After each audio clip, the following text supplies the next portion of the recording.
Hello everyone, कैसे हैं मेरे प्यारे दोस्तों। उम्मीद है आप लोग अच्छे होंगे और आपकी तैयारी बेहतर तरीके से चल रही होगी। दोस्तों, आज मैं फिर से आपके लिए पेपर एक लेके आया हूं जो हुआ था 2024 में 26 नवंबर का थर्ड शिफ्ट। और ये क्वेश्चन एएलपी में पिछले साल पूछे गए थे। और अगर आप रेलवे के एग्जाम की तैयारी कर रहे हैं और किसी भी एग्जाम में मैथ आ रहा है तो इस तरह के क्वेश्चन आपको एग्जाम में देखने को मिल सकते हैं। हालांकि क्वेश्चन थोड़े ईजी मिलेंगे आपको इसमें, बट ऐसा मान के चलें कि 10 से 15 क्वेश्चन जो एग्जाम में आते हैं वो इसमें से ही आएंगे। ठीक है, तो आप इस क्वेश्चन को पहले रोकर खुद सॉल्व करेंगे। आप देखेंगे कि कितना स्कोर आपका इसमें बन रहा है 20 में से, और कमेंट में जरूर बताएंगे कि आपका स्कोर कितना बना। तो चलिए शुरू करते हैं पहले क्वेश्चन से। ठीक है, पहला क्वेश्चन कहता है कि एक पाठ्य पुस्तक में कुल 662 पृष्ठ हैं। इन्हें दो भागों में विभाजित किया गया है। पुस्तक के दूसरे भाग में पहले भाग से 52 पृष्ठ कम है, तो पुस्तक के पहले भाग में कितने पृष्ठ हैं। तो इसको करने के कई सारे तरीके हैं। आप एक्स मान के कर सकते हैं, या फिर डायरेक्ट मैं मान लू पहले पुस्तक में एक्स है, दूसरे में वाई है, इसका सम कितना दिया है 662। और बोला कि इसमें से जो है पहले वाले भाग में दूसरे वाले भाग में पहले से क्या है 52 पृष्ठ कम है, यानी पहला वाला भाग एक्स है, दूसरा वाला भाग वाई है, इसमें कितने कम है, तो ये 52 कम है। और आपसे पूछा है कि पहले भाग में आपसे ये पूछा है, तो आपको पता है कि जब भी ये वाला पूछा जाए, बड़ा वाला पूछा जाए, तो आप कुछ नहीं करेंगे, इसको सीधा जोड़ देंगे। और जैसे ही जोड़ते हैं 2x इक्वल टू क्या होगा, 4, 6 5 11 और 6 1 7। और जब इसको कटाएंगे तो क्या होगा, आएगा 3 5 7, 357, यानी कि डी आपका राइट आंसर होगा। इस तरह के क्वेश्चन को आप पेन फ्री भी कर सकते हैं, क्योंकि आपको पता होना चाहिए कि एक प्लस में आएगा एक माइनस में। और जब बड़ा वैल्यू निकालना होता है आप कुछ नहीं करेंगे, जोड़ देंगे और 2 से डिवाइड कर देंगे। और जब भी छोटा वैल्यू पूछा जाए, अगर y पूछता तो इसको घटाते और 2 से डिवाइड कर देते। इतना कुछ लिखने की आवश्यकता बिल्कुल भी नहीं थी। चलिए नेक्स्ट क्वेश्चन पे चलते हैं। अगला क्वेश्चन कहता है कि एक बेईमान दुकानदार लागत मूल्य से बेचने पर दिखावा करता है। वो ऐसा कहता है कि जो लागत मूल्य है जितने में मैं खरीद के ला रहा हूँ उतने में ही बेच रहा हूँ, और मैं बहुत अच्छा इंसान हूँ, ऐसा वो दिखाने की कोशिश कर रहा है, दिखावा करता है। वह 984 ग्राम अंकित गलत वजन का उपयोग करता है। इस गलत वजन से उसे 23% का लाभ होता है। तो वास्तविक वजन कितना है, यानी कि कह रहा है कि वो क्या करता है ना, कि जितना बेचता है 934 में वो अंकित है, लेकिन रियल में वास्तविक वजन कुछ और है। वो दिखाता है कि मैं 934 ग्राम दे रहा हूँ, लेकिन रियल में कुछ और देता है, जिसके कारण उसको कितने का प्रॉफिट हो जाता है, 23% का। जैसे 23% की बात करें तो इसका मतलब क्या है कि वो 100 रुपए में कोई चीज खरीद के ला रहा होगा और 123 में बेच रहा होगा। और बोला गया कि ये दिखावा क्या करता है, इतने का। तो ये कितना है, वैल्यू दिया हुआ 984। तो आप देखेंगे ये इसका कितना टाइम जा रहा है, तो ये 8 बार में जैसे करेंगे तो ये 8 गुना इसका दिख रहा है, तो इसका भी 8 गुना, यानी कि क्या होगा 800 ग्राम ही वो रियल में दे रहा होगा। लेकिन वो दिखावा क्या कर रहा है कि मैं आपको कितना दे रहा हूँ, 984 ग्राम दे रहा हूँ, जिसके कारण उसका प्रॉफिट बढ़ जा रहा है, क्योंकि वजन वो कम तोल कर दे रहा है। ठीक है, चलते हैं अगले क्वेश्चन पे। अगला क्वेश्चन कहता है कि इसका मान बताइए। जब बेसिकली ये इस तरीके से इसके ऊपर पावर लिखा हुआ, क्या लिखा हुआ है, 0.0000 कितने जीरो है, 22415, 22415 ऐसे लिखा हुआ है। और इसके ऊपर पावर कितना है, 1/3। इसका वैल्यू आपसे पूछा गया है। आपको पता है कि जब भी ऐसा वैल्यू होता है, यानी कि किसी संख्या के ऊपर 1/3 हो, इसका मतलब होता है क्यूब रूट ऑफ 3। ठीक है, यहाँ पे मान ले ए है तो यहाँ पर ए, और इसका अगर ए पर पावर 1/2 है, इसका मतलब क्या होता है, ये 2। ठीक है, इसका मतलब होता है कि इसमें 3 में से एक टर्म निकलेगा, और इसमें से पता होता है कि इसमें से 2 में से एक टर्म निकलेगा। जैसे आपको यहाँ पे ऐसे लिख दें 2 × 2 × 2 क्यूब रूट ऑफ 2, तो ये यहाँ पर अगर 3 लिख दें तो इसका मतलब है यहाँ से 2 आएगा। उसी तरीके से अगर यहाँ पर 2 × 2 × 2 लिख दें, 2 × 2 लिखें, तो अगर यहाँ 2 लिखा हो तो इसका वैल्यू 2 होगा। यानी कि अगर 3 लिखा हो तो 3 में से एक निकालते हैं, 2 हो तो 2 में से एक निकालते हैं। अब जैसे ये लिखा है, इसका मतलब क्या है कि ये इसके ऊपर आएगा और 3 में से एक आएगा, तो 1 2 3 4 5 6, इसका मतलब 0.01। इसको जब 3 टाइम्स मल्टीप्लाई करेंगे तो 6 जीरो आ जाएगा, जिसके कारण इसका आंसर क्या होगा, 0.01। आई होप आपको समझ में आया होगा। मैं थोड़ा और इलोबरेट कर देता हूँ, अच्छे समझाता हूँ आपको। अगर ये ऐसा लिखा हुआ है 0.000001, कितना है, 5 जीरो हो गया। अब क्या करेंगे आप, यहां से नीचे अगर डेसिमल हटाएंगे तो 6 जीरो आएगा, क्योंकि 1 2 3 4 5 6। अब 6 में से मैंने क्या बताया, 2 में से एक निकलता है, 2 में से एक निकलता है। इस तरीके से आपका क्या आंसर आएगा, इसका पूरा वैल्यू निकालेंगे तो 1 2 3 4 5 6, तो कितना 6 को होगा, तो 6 के बाद 6 के कारण यहाँ पे कितना आएगा 2 जीरो आ जाएगा। ठीक है, अब जब डिवाइड करेंगे तो आपका आंसर क्या आ जाएगा, सी आ जाएगा। बहुत आसान क्वेश्चन था, बच्चे वाला, 7th 8th क्लास में बच्चे से पढ़ते हैं, फिर भी मैंने आपको बता दिया ताकि ऐसा हो किसी भाई को दिक्कत हो तो उसको दिक्कत ना हो। यदि किसी गोले की त्रिज्या 50% वृद्धि की जाती है तो उसके आयतन में कितना परसेंट का वृद्धि किया जाएगा। आपसे क्या बोला, आयतन में वृद्धि किया गया, तो आयतन में क्या होता है, रेडियस का क्यूब होता है, यानी कि सक्सेसिव अगर हम लगाते हैं, सक्सेसिव के जैसे a+b लगाते हैं, वो 3 बार लगाना पड़ेगा।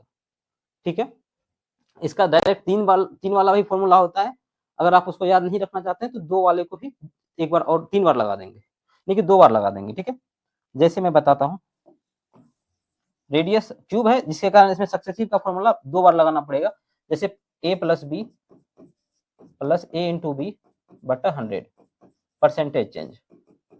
यहां से क्या होगा, 50 प्लस 50 प्लस 50 गुना 50 डिवाइड में 100। अब यहां से क्या होगा 100 प्लस 25 2 जीरो तो कट जाएगा इससे, तो 25, यानी कि अगर क्षेत्रफल पूछता, आर स्क्वायर पूछता तो हम क्या बताते, 125% बढ़ जाएगा। लेकिन अभी भी कहानी खत्म नहीं हुआ, इसमें एक बार और बढ़ोतरी किया गया है रेडियस में, आर क्यूब किया गया है, हम 125 प्लस 50 प्लस 50 गुना 125 बट्टा 100 कर देंगे। ठीक है, यहां से क्या हो जाएगा 175 और ये 25 दो बार में, और 125 दो बार में कटेगा तो कितना होगा 62.5। ठीक है, अब इसको जोड़ेंगे तो 7 आ जाएगा, 7 6 13 आ जाएगा, और 1 1 2 237.5। आपका डी करेक्ट आंसर दिख रहा है। एक तो ये तरीका हो गया कि मैंने इसमें सक्सेसिव 2 बार लगा दिया। ठीक है, मैंने सक्सेसिव 2 बार लगाया। अगर इसका रेशियो मेथड आप करना चाहते हैं तो रेशियो मेथड से भी किया जा सकता है, जैसे मैं बताता हूँ एक सेकेंड मेथड यहाँ पर, उससे भी जल्दी आ जाएगा। अगर परसेंटेज कुछ टफ हो, ऐसे आप नहीं लगा सकते। 50% वृद्धि किया गया होगा, यानी कि 100 से कितना क्या होगा 150 किया गया होगा, यानी कि 2 से 3 किया गया होगा, और ये टर्म कितना बार चलेगा 3 बार। ये कितना हो गया 2 तिया 8, 2 का क्यूब 8, 3 3 27, यानी कि जो वो रेडियस है, वॉल्यूम जो है 8 से 27 हो गया। पहले 50% बढ़ने के कारण क्या हो गया 8 से 27, तो बढ़ कितना गया 19 बटा 8 इंटू 100। परसेंटेज निकालना है तो 100 से करना पड़ेगा।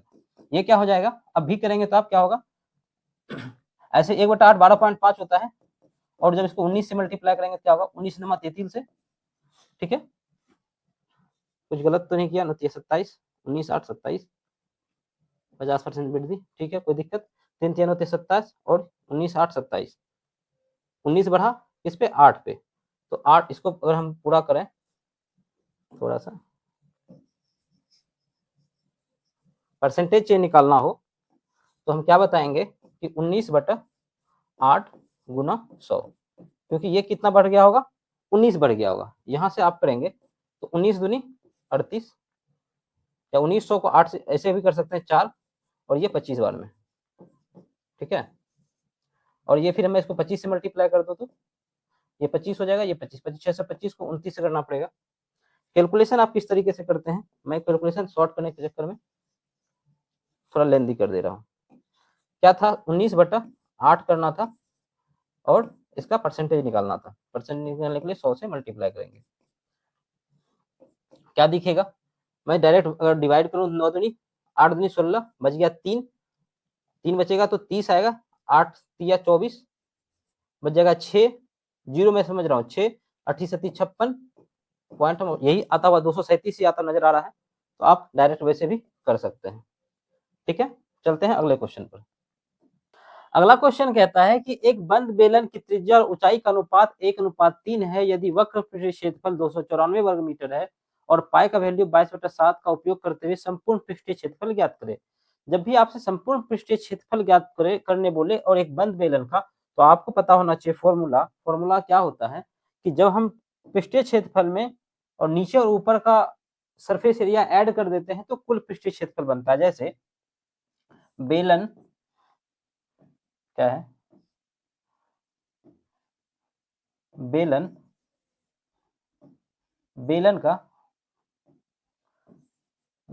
का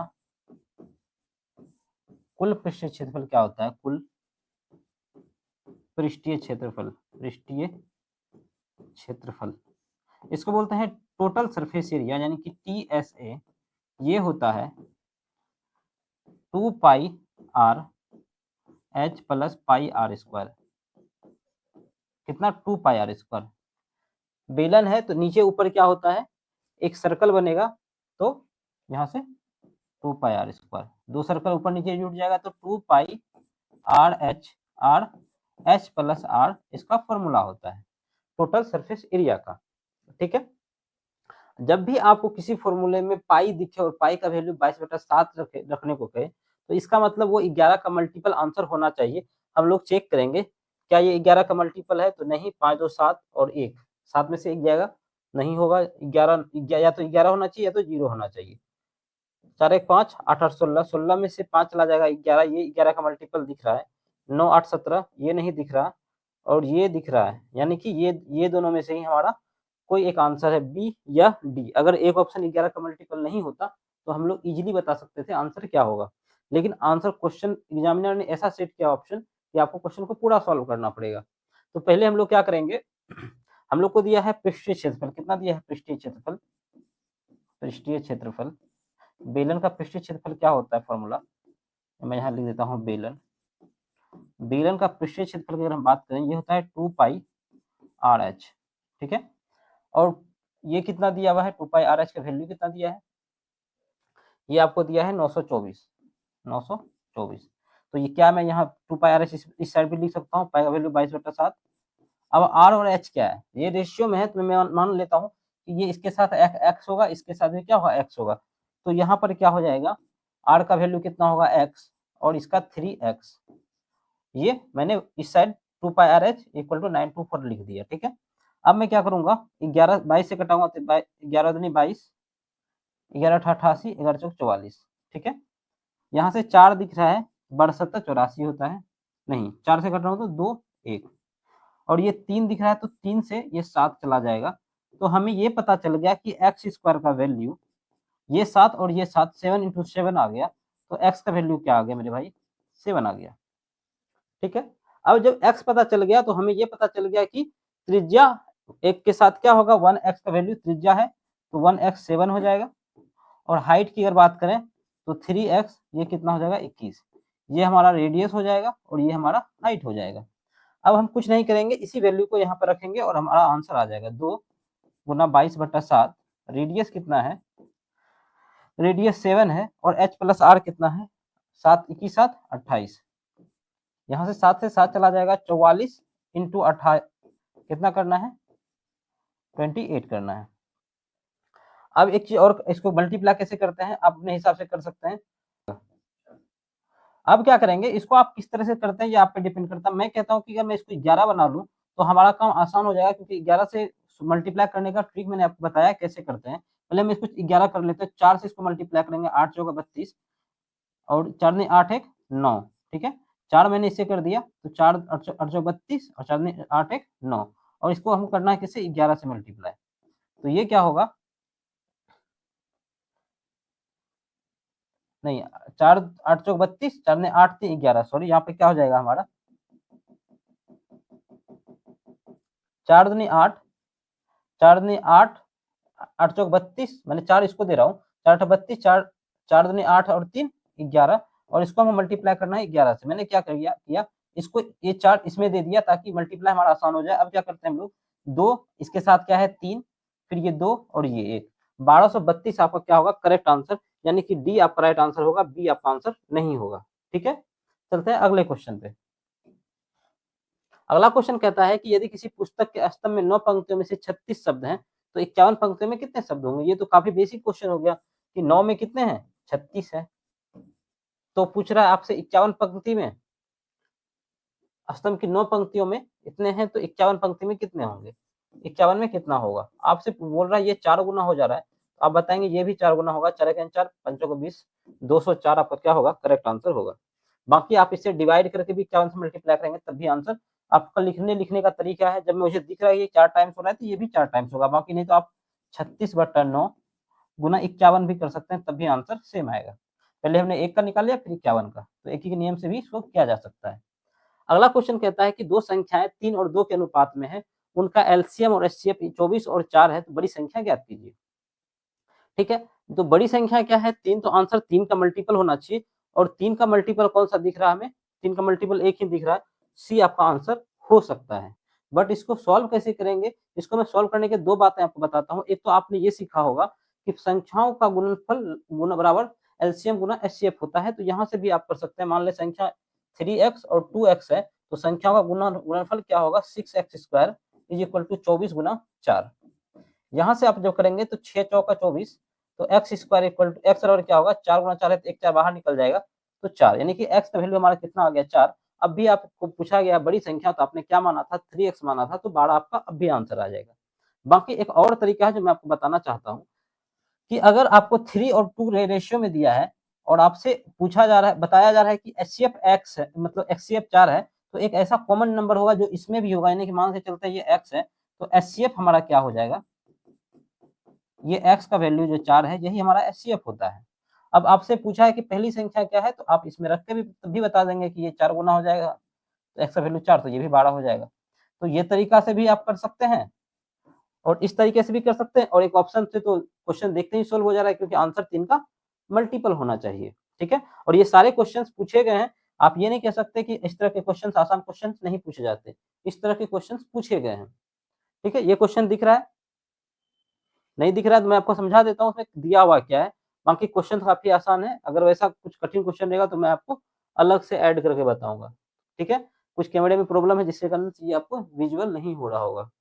अब बोला जा रहा है कि दी गई तालिका वर्ष 2021 और 22 में स्कूल में प्राथमिक विंग में नए प्रवेश दर्शाती है, यानी कि प्राथमिक विंग है और मध्य विंग है। इस साइड क्या लिखा हुआ है हमारा प्राथमिक विंग, क्या लिखा हुआ है प्राथमिक विंग। ठीक है, में प्रवेश, और इस साइड क्या है मध्य विंग में प्रवेश, मध्य विंग में नया प्रवेश।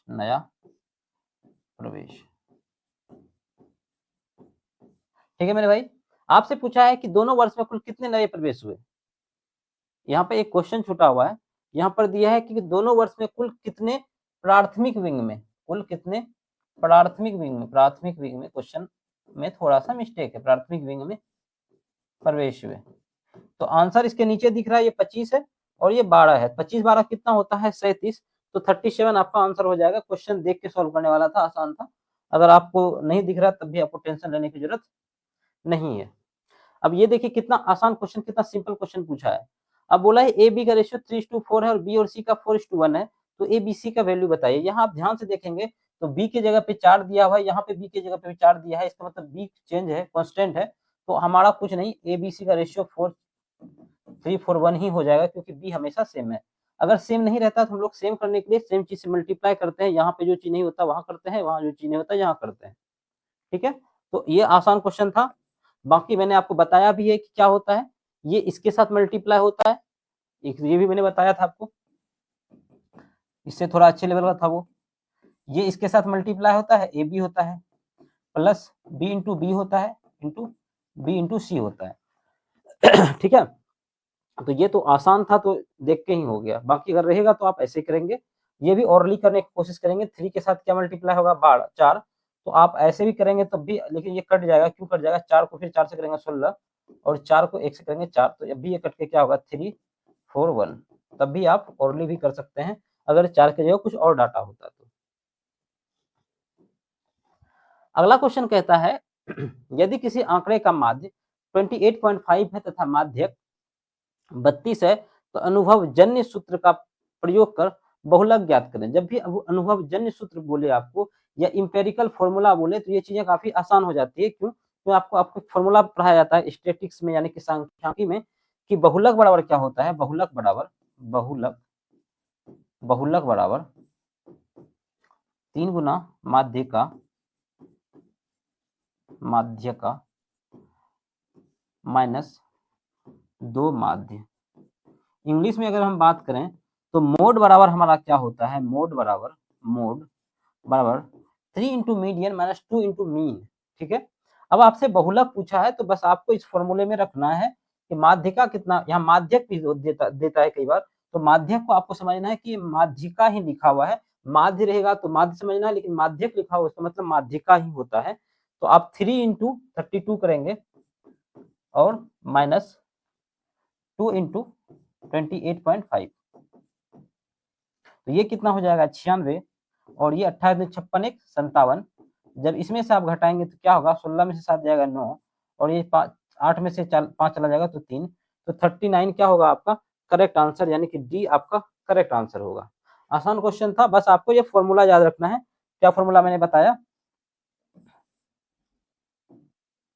सारी चीजें,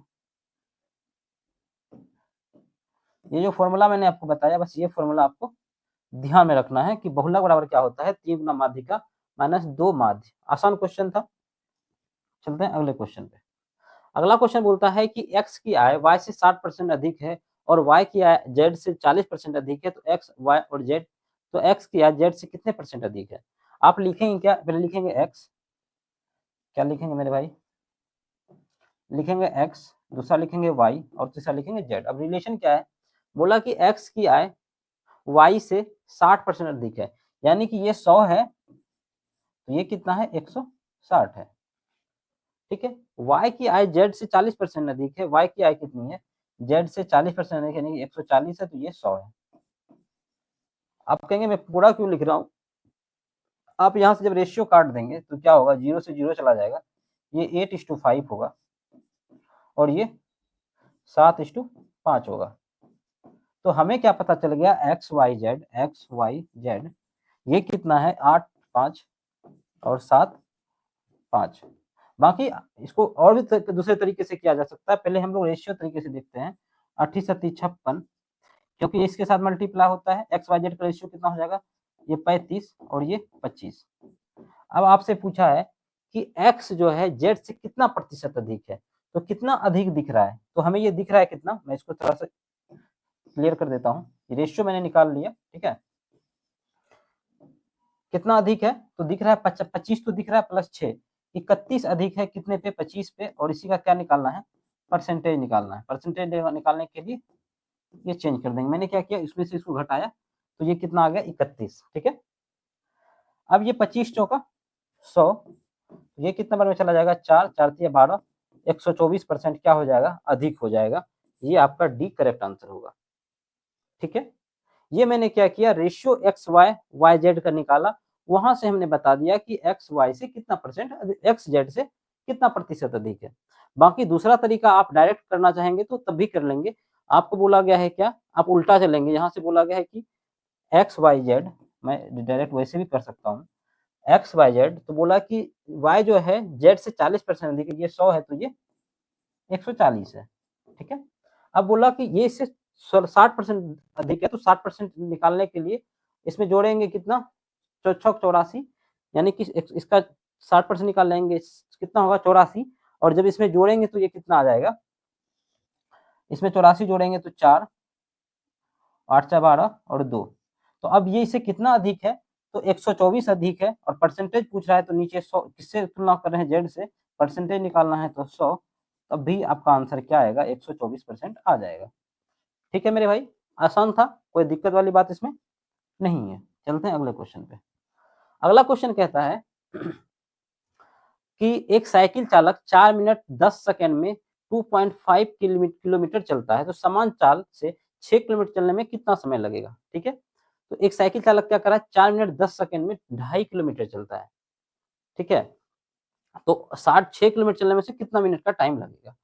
अब एक बात समझे, 2.5 किलोमीटर चलने में इसको कितना लग रहा है, हम सारे या तो इसको मिनट में कन्वर्ट कर लें या इसको पूरे को पूरे सेकंड में कन्वर्ट कर लें, तो मिनट में ही कर रहने देते हैं। तो ये 4 तो है ही, प्लस 1/10/60 करेंगे तो मिनट में कन्वर्ट हो जाएगा। तो हमको पता चल गया 2.5 किलोमीटर चलने में कितना चला जाएगा, ये 0 से 0 चला जाएगा, 6 चौक 24, 25/6 मिनट लग रहा है 2.5 किलोमीटर चलने में। तो 6 किलोमीटर चलने में कितना लगेगा, ये आपसे पूछा गया है 6 किलोमीटर में। तो आपने बचपन में यूनिट मेथड, क्या बोलते हैं उसको, यूनिटरी मेथड, यानी कि एक ही नियम पढ़ा होगा। इससे क्या चीज दिख रहा है, ये 10 बार में जाता हुआ दिख रहा है, या ऐसे करें 2.25/6 और ये 0.25 से 0.25 का वैल्यू है तो ये 1 का आएगा, और फिर किसका पूछा है हमसे, 6 का पूछा है, तो ये 6 से 6 चला जाएगा, पॉइंट से पॉइंट चला जाएगा, तो कितने बार में 10 आपका क्या होगा, 10 मिनट आपका करेक्ट आंसर होगा। मैंने कुछ नहीं किया, मैंने क्या किया कहा, मैं बता रहा हूँ आपको, थोड़ा सा आपको अच्छे समझा देता हूँ। एक 2.5 किलोमीटर इतने मिनट में चलता है, तो 1 किलोमीटर कितने में चलेगा, तो आप बताएंगे कि 1 किलोमीटर 5/6 इंटू 2.5 मिनट में चलेगा, क्योंकि ये इससे डिवाइड हो जाएगा तब 1 का आएगा, ठीक है। और फिर आपसे 6 का पूछा है, 6 किलोमीटर का, तो क्या होगा 25 प्लस 6 इंटू, क्योंकि ये 1 का है तो 6 का क्या होगा, इतना हो जाएगा। ये 6 से 6 चला जाएगा, पॉइंट हटेगा तो एक 10 यहाँ पे आएगा, और 25 से 25 चला जाएगा, तो 10 मिनट आपका क्या होगा, करेक्ट आंसर होगा। बस लिखने का आपका तरीका है, नजरिया है, आप ऐसे लिखें या एक लाइन में अगर आप कर सकते हैं तो ऐसे भी कर सकते हैं, ठीक है। चलते हैं अगले क्वेश्चन पे। अगला क्वेश्चन कहता है कि 500 रुपए के अंकित मूल्य पर 20% और 15% की क्रमिक छूट देने के बाद विक्रय मूल्य क्या होगा।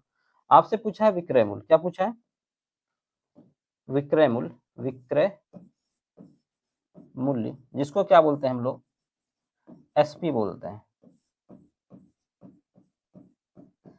आपको अंकित मूल्य कितना दिया है, 500 रुपए। अब इस पे 20% जब छूट देंगे तो अमाउंट हम दुकानदार हमसे ले कितना रहा होगा, 80%, तो इसका 80%। अब इतना रुपए में दे रहा था, बोला 15% और ले लो, तो अब पैसा कितना ले रहा होगा, 85% ले रहा होगा, क्योंकि आपको पता है कि हर चीज अपने आप में क्या होती है, 100% होती है। यहाँ से दो जीरो चला जाएगा, ये 1 जीरो यहाँ चला जाएगा, 5 दूनी 10 हो जाएगा, 17 50 85 हो जाएगा, ये 4 बार में चला जाएगा, 5 चौका 20 और 17 340 आपका क्या होगा, करेक्ट आंसर होगा। तो इतना रुपया आपका करेक्ट आंसर होगा, ठीक है मेरे भाई।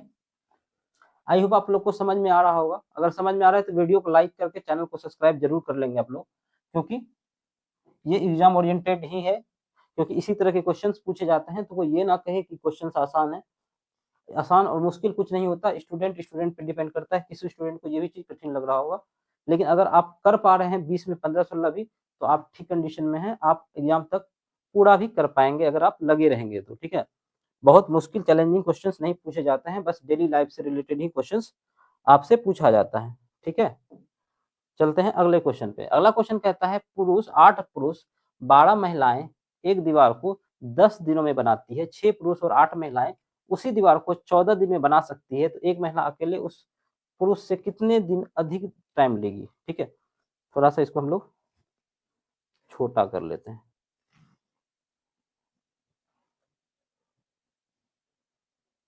चलो भाई तुम उधर चलो।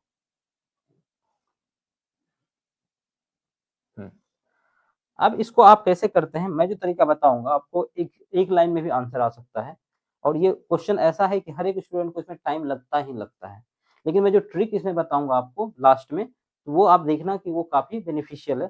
पहले तो हम लोग इसमें करते क्या है, इफिशियंसी निकालने के लिए 8 मैन प्लस 12 वुमेन, ये कितने दिनों में, 10 दिनों में कर रहे हैं, तो ये 10 दिन में जितना काम करेगा वो इक्वल किसके होगा, 6 मैन प्लस 8 वुमेन, और ये किससे मल्टीप्लाई हो जाएगा, 14 से। अब ये इससे मल्टीप्लाई होगा तो 80 मैन और 120 वुमेन, ये 24 वुमेन और 24 है 84 84 मैन प्लस 14 8 72 से 112 वुमेन।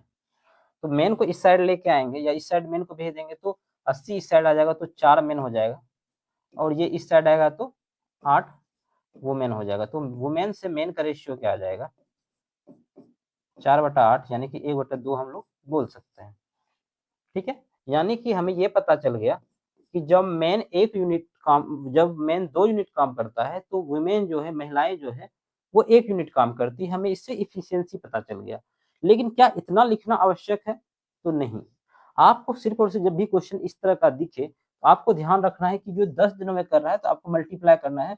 10 को 8 से मल्टीप्लाई करेंगे तो कितना होगा, 80। हम लोग पहले पुरुष पे फोकस कर लेंगे, 80, और अगर 14 को इससे मल्टीप्लाई करेंगे तो 84, 80 में से 4 घटाएंगे तो 4 मैन इज इक्वल टू, हम लोग क्या लिख सकते हैं, 120 प्लस 14 8 72 से 112, 120 में से 8 चल जाएगा तो 8 वुमेन।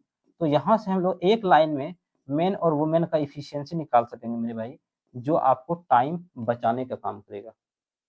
ठीक है, आपको इतना सारा चीजें नहीं लिखना है, क्या है कि आप ये समझें कि कभी भी ये चीज माइनस में नहीं हो सकता, कोई भी मेन या वुमेन माइनस में काम नहीं करेगा। तो आपको डायरेक्ट काम करना क्या है कि इस 10 को लेना है, पहले पुरुष पे फोकस करना है, फिर 14 को लेना है, पुरुष पे फोकस करना है। तो क्या होगा, 10 चौका 80, 10 चौका 40, 10 क्या है 10 अठा 80, और ये कितना 14 छक्का 84, 80 में से 84 चला जाएगा, 4 मेन, क्योंकि आपने मेन पे फोकस किया था। फिर क्या करेंगे, 10 को 12 से मल्टीप्लाई करेंगे तो 120 होगा, और फिर 14 को 8 से करेंगे, 14 8 72 से 120 में से 112 घटाएंगे तो 8 वुमेन आएगा।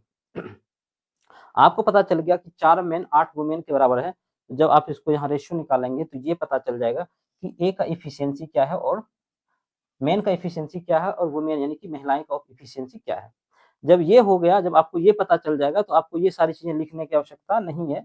आप डायरेक्ट अब क्वेश्चन पे अटैक करेंगे। अगला काम क्या होगा आपका, क्वेश्चन पर अटैक करना। क्वेश्चन पे अटैक करने के लिए क्या करना है, आपको सबसे पहले पता करना है कि टोटल काम था कितना।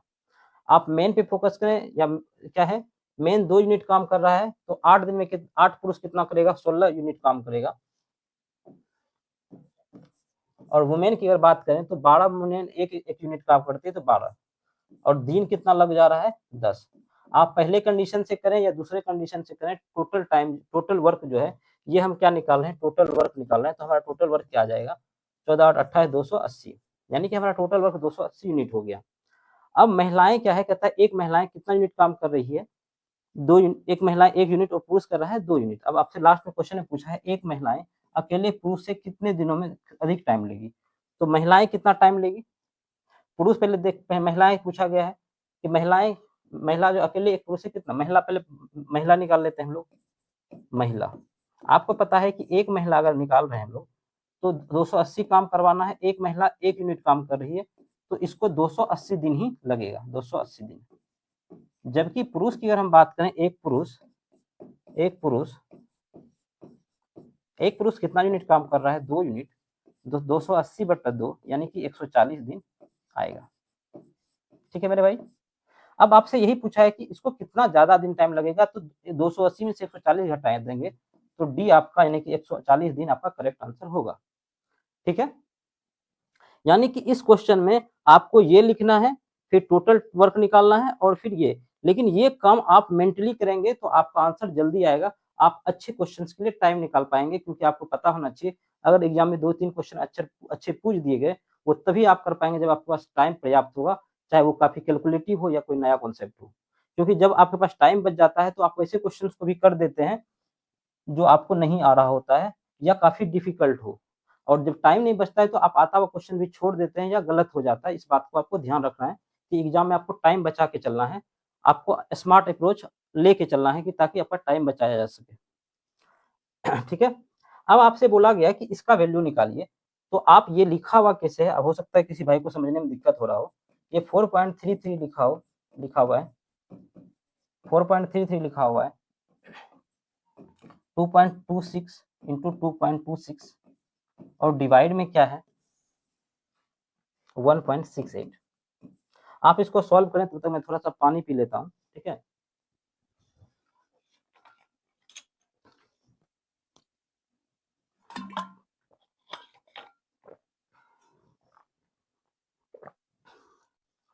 तो इसको सॉल्व पूरा करना नहीं है क्योंकि ये क्वेश्चन कुछ नहीं है, फिर की ले रहा है आपकी। आप अगर ध्यान से देखें तो ये एक संख्या है जो 2 बार लिखा है, तो हम इसको क्या लिख सकते हैं, a इंटू ए यानी कि a का square minus a into b, ये अगर मान लें ये संख्या b है तो b इंटू बी स्क्वायर, और नीचे क्या अगर ध्यान से देखें तो आपको ये फॉर्मूला पता होना चाहिए, a square plus b square बराबर क्या होता है, a into b plus b a plus b into a minus B.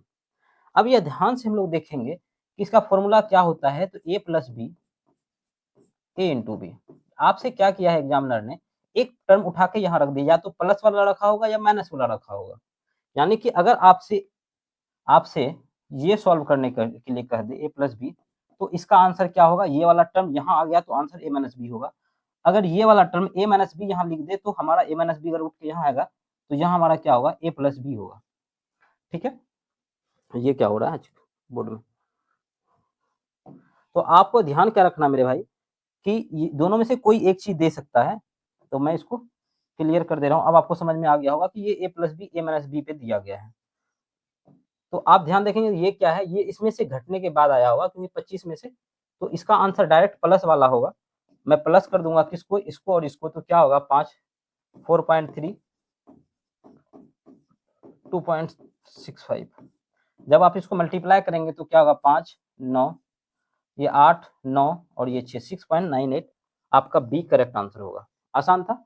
जब माइनस वाला टर्म नीचे बन रहा हो तो प्लस वाला निकालते हैं आंसर, अगर प्लस वाला हो तो माइनस वाला करते हैं। ए plus b into a minus b पे। अब बोल रहा है कि दो प्लम्बर एक्स और वाई प्रतिदिन 6200 रुपए कमाते हैं, को मिलते हैं, ठीक है। एक्स को वाई से 120% भुगतान मिलता है, तो वाई का दैनिक वेतन ज्ञात कीजिए। आपको इसको करते कैसे, कई तरीके से कर सकते हैं, मैं आपको जो तरीका बताता हूँ, देखिए आप कैसे कर सकते हैं। एक्स प्लस वाई कितना है 660, यानी कि एक्स को अगर कुछ रुपया मिलता है तो वाई को इतना मिलता है। यदि बोला यदि एक्स को वाई से इतने रुपए भुगतान मिलता है, यदि एक्स को वाई से 120% भुगतान मिलता है, हिंदी इंग्लिश में, इफ एक्स इज पे 20% ऑफ वाई पे 120%, तो एक्स का जो पे है वाई के पे का 120% है। तो यहाँ से आप क्या निकालेंगे, एक्स बट्टा वाई, परसेंटेज है तो यहाँ 0 आ जाएगा, ये 6 और ये 5 बार में चला जाएगा, तो एक्स बट्टा वाई क्या होगा 6/5। क्योंकि आपको एक्स प्लस वाई कितना दिया है 160, तो यहाँ पे हमें क्या दिख रहा है 6 + 5 11, 11 यूनिट का वैल्यू हमें कितना दिया हुआ है 660, 660 दिया है। तो इसका कितना टाइम दिख रहा है आपको 6 टाइम्स। अब पूछा क्या आपसे, तो आपसे पूछा है कि वाई का, वाई कितना है हमारा 5, तो 5 का भी अगर हम 6 टाइम निकालेंगे तो हमारा क्या आंसर हो जाएगा 30, हमारा ये कितना 60 टाइम है, तो इसका भी 60 टाइम निकालेंगे तो 300 हमारा करेक्ट आंसर हो जाएगा, जो बी ऑप्शन है। ठीक है, चलते हैं अगले क्वेश्चन पे। आसान क्वेश्चन था। आपको दिया है ये, इसमें भी बट्टा वाला जो टर्म है, मैं थोड़ा सा लिख देता हूँ, हो सकता है ये क्या है cos ए बट्टा में है 10 90 डिग्री माइनस ए, और ये यहाँ से ब्रैकेट में है, ठीक है। अब आपको इसको सॉल्व करना है। आप ध्यान से अगर देखेंगे तो कुछ और नहीं है। अगर आपने ट्रिगोनोमेट्री यानी कि त्रिकोणमिति पढ़ा होगा तो आपको ये पता है कि ये sine 10 90 minus theta cot theta होता है। तो मैं अगर यहाँ कॉट थीटा लिख दूं तो कोई दिक्कत वाली बात नहीं है, कॉट ए लिख दूं तो कोई दिक्कत वाली बात नहीं है। यहाँ से अगर हम साइन ए की बात करें तो ठीक है, इसमें कुछ नहीं करना। कॉट को हम क्या लिख सकते हैं 10 लिख सकते हैं, तो 10 theta into cos theta, cos a. हालांकि आप इसको वैल्यू पुट से करना चाहें वैल्यू पुट से भी कर सकते हैं, क्योंकि सारे का ऑप्शन अलग अलग है। 45 रख के भी आप करना चाहें तो कर सकते हैं, उसमें कोई दिक्कत नहीं है। बाकी ये फॉर्मूला ही है, कुछ और नहीं है, हल्का सा चेंज करके दिया है। अगर आप ध्यान से देखें तो कोस 10 को क्या लिख सकते हैं साइन बट्टा cos sine theta sine a बट्टा, यहाँ भी ए ही लिखेंगे, cos a into cos a. Cos a से कॉस ए कट जाएगा, sine theta plus sine theta equal to क्या हो जाएगा 2 साइन थीटा, आपका क्या होगा करेक्ट आंसर होगा। आपको सिर्फ ऑब्जर्व करना था, ज्यादा कुछ लिखना नहीं था, आपको यहाँ सोचना था 10 होगा, ऊपर जाएगा साइन आएगा, साइन बट्टा कॉस, कॉस से कॉट कट जाएगा, साइन साइन बचेगा, साइन प्लस साइन 2 साइन होगा। तो ये तो मैंने लिखने समझाने के लिए आपको लिखा है, बाकी आप इसको पेन फ्री भी कर सकते हैं। ठीक है, चलते हैं अगले क्वेश्चन पे। अगला क्वेश्चन कहता है एक 8000 और बी 11000 समान धनराशि पर निवेश करते हैं, 3 वर्ष बाद ए को 7200 रुपया अधिक ब्याज मिलता है, तो वार्षिक ब्याज की दर बताइए। अच्छा, मैं आपसे पूछूंगा कि अगर इसको 720 क्यों ज्यादा मिल रहा है, क्योंकि ये पैसा ज्यादा लगा दे रहा है, ठीक है, और 3 साल के कारण इसको कितना मिल रहा है 720, तो मैं पूछूंगा 1 साल में इसको कितना मिल रहा होगा, तो आप बता देंगे। अगर इसको 3 साल में 3 ईयर में 720 मिल रहा है, तो 1 साल में इसका 1/3 हो जाएगा, तो कितना हो जाएगा 3 से डिवाइड करेंगे तो 24 या 72 240, यानी कि हर साल उसको 240 रुपये एक्स्ट्रा मिल रहा है। और 240 रुपये एक्स्ट्रा इसलिए मिल रहा है क्योंकि वो 8000 के नहीं 11000 इन्वेस्ट कर रहा था, यानी कि वो 3000 रुपया इन्वेस्ट कर रहा था एक्स्ट्रा। तो मैं ये बात पूछ दूं कि ये 3000 का कितना परसेंट है, वही तो रेट रहा होगा। पर ईयर जो प्रिंसिपल अमाउंट पे पैसा लगता है उसी को क्या बोलते हैं, उसी को इंटरेस्ट बोलते हैं। तो कुछ नहीं, अगर आपसे इंटरेस्ट यानी कि रेट पूछा है, रेट परसेंटेज पूछा है, तो आपको 240 लिखा है, मैंने 1 साल का निकाला। और 1 साल क्यों किस पे लग रहा है, तो ये पैसा एक्स्ट्रा कितना है 3000, 3000 और परसेंटेज निकालना है तो 100 से मल्टीप्लाई करते हैं। यहाँ से 3 जीरो से 3 जीरो चला जाएगा और 8 3 8 24 यानी कि 8% आपका क्या हो जाएगा करेक्ट आंसर, यानी कि डी आपका करेक्ट आंसर होगा। मैंने कुछ नहीं किया, मैंने बोला कि एक साल में जो पैसा इंटरेस्ट लगता है जितना अमाउंट पे उसी को इंटरेस्ट रेट बोलते हैं। तो इंटरेस्ट लग कितना रहा होगा 240 लग रहा होगा और पैसा है कितना, पैसा है 3000 रुपये। 3000 240 3000 का कितना प्रतिशत है, 8% है, 8 आपका करेक्ट आंसर होगा। ठीक है, वीडियो अगर क्वेश्चन समझ में आ रहा है तो वीडियो को लाइक और चैनल को सब्सक्राइब तो जरूर कर लेंगे आप लोग। ठीक है, यदि किसी नियमित बहुभुज में 34 विकर्ण है और उसके अंतःकोण का योग ज्ञात कीजिए, तो त्रिभुज के वो बहुभुज के अंतःकोण का वो क्या वो है योग ज्ञात कीजिए। जब भी आपको नंबर ऑफ विकर्ण यानी नंबर ऑफ डायगोनल पूछा जाए, क्या बोलते हैं इसको, नंबर ऑफ डायगोनल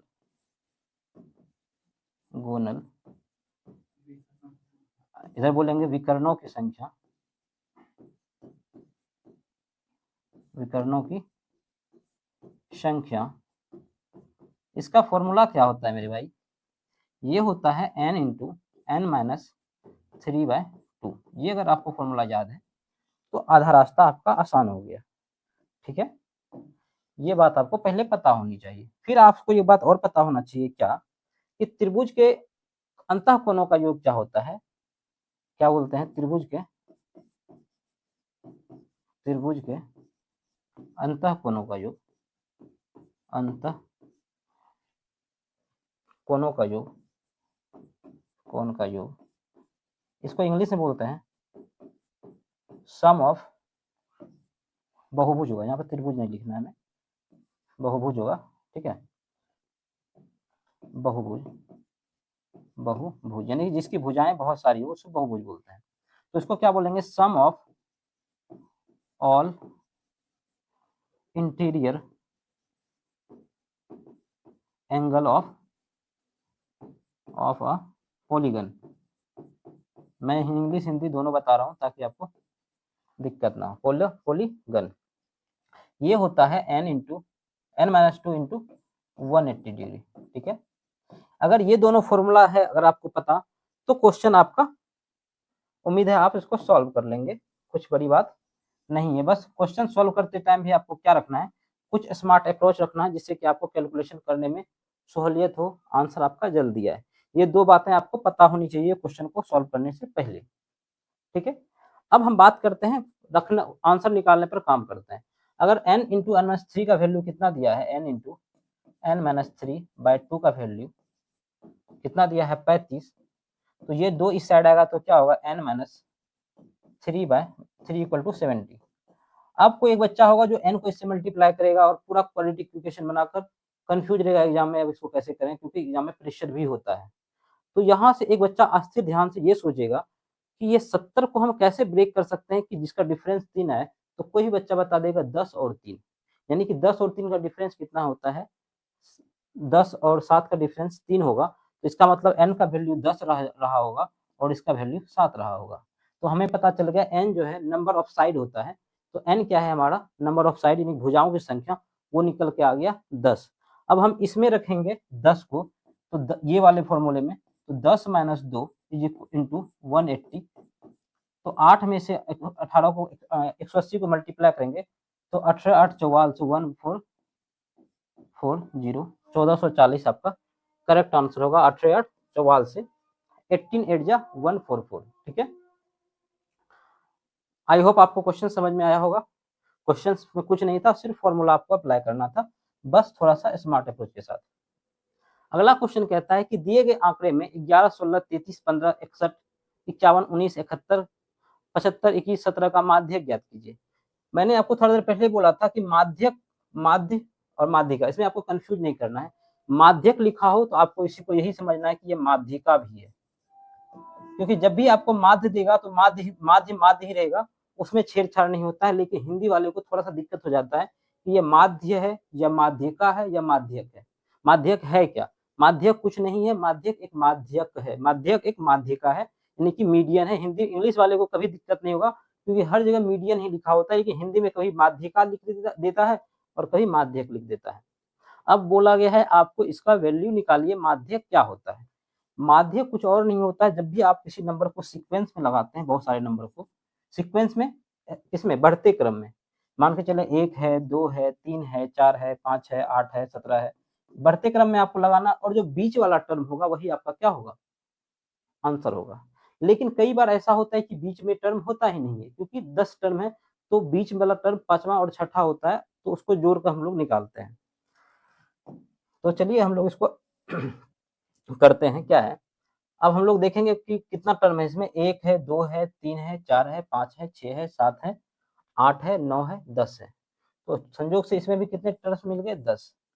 तो अब आपको करना क्या है, सारे 10 टर्म को नहीं लिखना, आपको सोचना है कि नंबर वो बीच वाला किसमें होगा, 5वां और छठे पे, ठीक है। तो हम लोग पहले देखेंगे सबसे छोटा नंबर क्या है, तो सबसे छोटा नंबर हमें दिख रहा है 15, उसके बाद क्या दिख रहा है 11, उसके बाद क्या दिख रहा है, सॉरी, सबसे पहले क्या है 11, उसके बाद 15, उसके बाद 16, उसके बाद 17, उसके बाद 19 और उसके बाद 21। देखेंगे हम लोग कितना नंबर हुआ, 1 2 3 4 5 6। हमें 5वां और छठा नंबर ही चाहिए, क्योंकि और सब नंबर लिखेंगे तो ये दोनों नंबर ही बीच में आएगा, तो इसका सम ही क्या करेंगे हम लोग, जोड़ेंगे। तो 19 और 21 कितना हो जाएगा, 19 21 40 होता है सम, 40। तो आपको अगर माध्यिका निकालना है, मीडियन निकालना है, तो इसको हम 2 से डिवाइड कर देंगे। क्या कर देंगे, 40 को हम लोग 2 से डिवाइड कर देंगे, 40/2, यानी कि 20 आपका क्या होगा, करेक्ट आंसर होगा। यानी कि आपको जब मिडिल टर्म पता ना हो, तो जो बीच में 2 नंबर बनेगा, उस दोनों को सम करना है, जो इसके बीच का नंबर आ जाएगा, ठीक है। आई होप आपको वीडियो समझ में आया होगा, ठीक है। आने वाले टाइम में हमारे चैनल पे आपको टाइप वाइज और प्रीवियस ईयर बहुत अच्छा कंटेंट मिलने वाला है, जो किसी के पेड कोर्स में भी उस तरह का लेवल का कंटेंट नहीं रहता है। तो अगर आप अभी तक हमारे चैनल से जुड़े नहीं हैं, तो चैनल को सब्सक्राइब कर लीजिए, और रेलवे एग्जाम्स में आपको मैथ में दिक्कत नहीं होगा, अगर हमारे चैनल को आप सब्सक्राइब करके रखते हैं। मिलते हैं किसी अगले वीडियो में, तब तक के लिए जय हिंद, अपना और अपनों का ख्याल रखें।